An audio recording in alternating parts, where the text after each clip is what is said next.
इन दिनों राजस्थान की सियासत जबरदस्त तरीके से गरमाई हुई है। 12 जिले के अंता विधानसभा सीट पर उपचुनाव हो रहे हैं। भारतीय जनता पार्टी का जो पहले का विधायक था कंवरलाल मीणा, वो जेल में बंद है।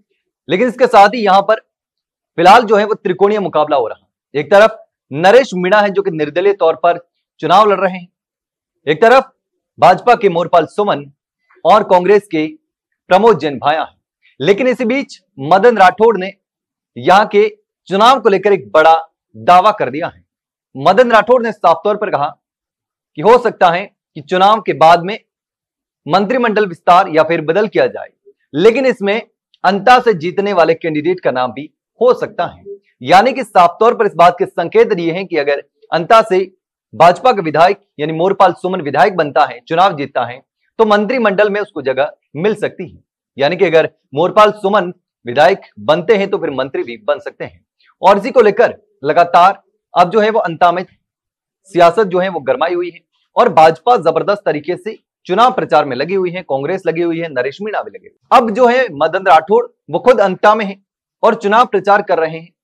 मोरपाल सुमन के लिए वोट मांग रहे हैं, वोट की अपील कर रहे हैं, समर्थन की अपील कर रहे हैं और प्रचार कर रहे हैं मोरपाल सुमन के समर्थन में। ऐसे में अब देखना होगा कि यहां से क्या कुछ होता है, क्योंकि मोरपाल सुमन जीतते हैं तो फिर मदन राठौड़ ने कहा कि हो सकता है कि उनका मंत्रिमंडल में नाम आ सकता है, यानी कि मंत्रिमंडल फेरबदल तो तय है।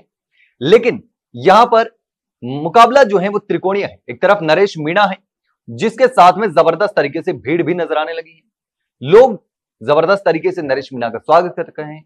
एक तरफ कांग्रेस के प्रत्याशी प्रमोद जैन भाया है, उन्होंने भी पूरी ताकत लगा रखी है, लगातार गांव गांव घूम करके चुनाव प्रचार कर रहे हैं।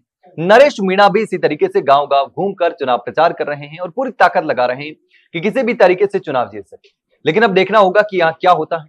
क्या मदन राठौड़ ने जो बात कही है कि यहां से बीजेपी जीतेगी तो यहां से जीतने वाले कैंडिडेट को मंत्री बनाया जा सकता है, लेकिन इस पूरे मामले पर आप क्या सोचते हैं कमेंट सेक्शन में कमेंट करके जरूर बताना। वहीं अगर जानकारी अच्छी लगी हो तो वीडियो को लाइक और शेयर जरूर करें और चैनल को सब्सक्राइब करना ना भूलें। फिलहाल के लिए इतना ही, जल्द मिलते हैं एक नई जानकारी के साथ, तब तक के लिए नमस्कार।